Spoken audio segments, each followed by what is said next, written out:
tanto jugando suelto como en competición. Tanto si se trata de un rápido 9 hoyos o de un gran 36. Tanto si juegas bajo presión o arrasando, siempre das lo mejor de ti. Nuevo Fuel de FootJoy.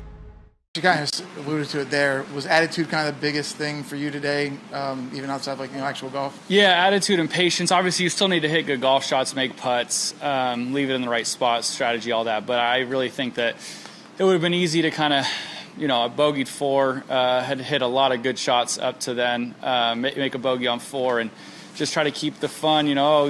Just going into 14 more holes. It's going to be a hard day, accept that, and move along, and just kind of try to make as many good swings as you can and then add them up. I feel like that was kind of my strategy mentally today. How would you kind of characterize how you played in those conditions? I played really well. I did kind of what I wanted to. I had a feeling, not a feeling, I knew today if you drove the ball well, you could at least keep it around par, and I drove it awesome.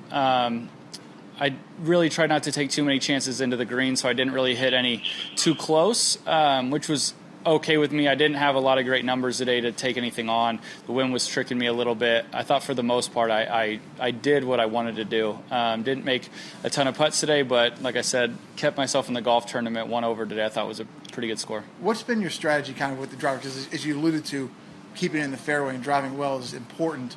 You do hit the ball a good way. Have you kind of been taking yourself through that and not maybe going full out on it? There's certain tee shots I can let it go a little bit, and then there's some that I've gotten comfy with playing my little fairway finder. So just, glad I got off the golf course.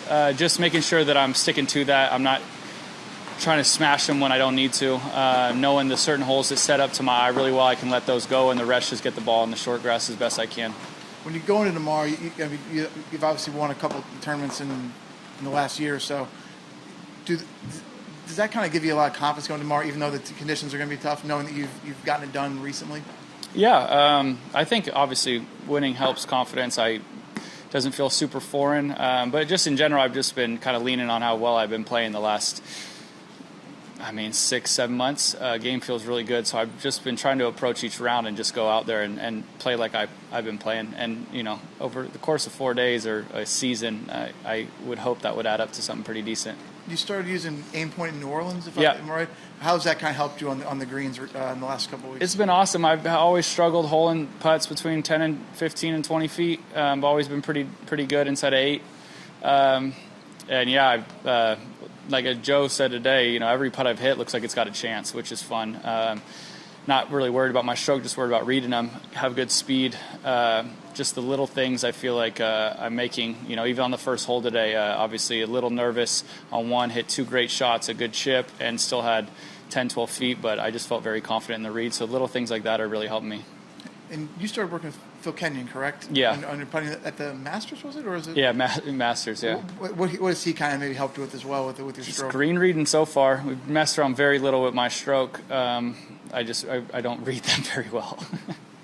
For you, Max, with the aim point, what was the deciding factor, just whether it was word of mouth or just internal thoughts? What was the thought that said, okay, aim point's the way I have to go in the greens? Yeah, Phil showed me in New Orleans. I would read them, and then he'd ask me, where I thought I needed to start it, and then he'd show me where I did, and I was quite a ways off. So I've been practicing a ton, with my feet, making sure that I'm doing the best I can. Obviously, it's still new.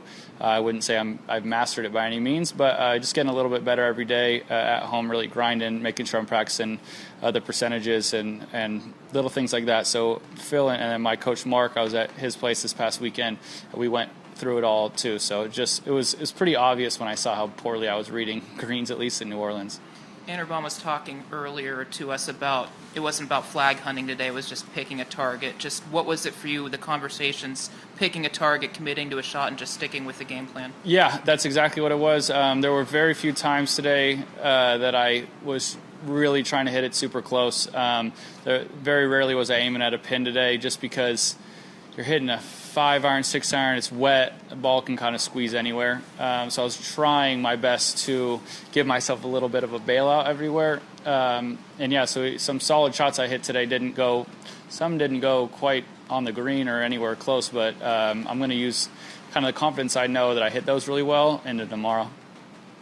Thanks, Was there a shot, you mentioned how the ball's not going nearly as far. Is there one shot you hit today that when you look and you realize I just hit a drive 250? No, it was more Jason, and then I hit it on 13T. He hit a driver, and it looked like he hit it awesome. And where I thought it was going to land and where it did land was I was off by about 30 yards. He was too. He came over talking about how short it went to his caddy, and it helped because there was a bunker out there we're trying not to get to, and I realized I was not going to get anywhere near it. Thank you, guys. Thanks, Max. El nuevo Pro SL no tiene clavos, pero tiene un agarre increíble. Con una plancha de carbono adicional para optimizar el retorno de energía y un nuevo y moderno diseño, el zapato original de máximo rendimiento sin clavos tiene algunas ventajas importantes.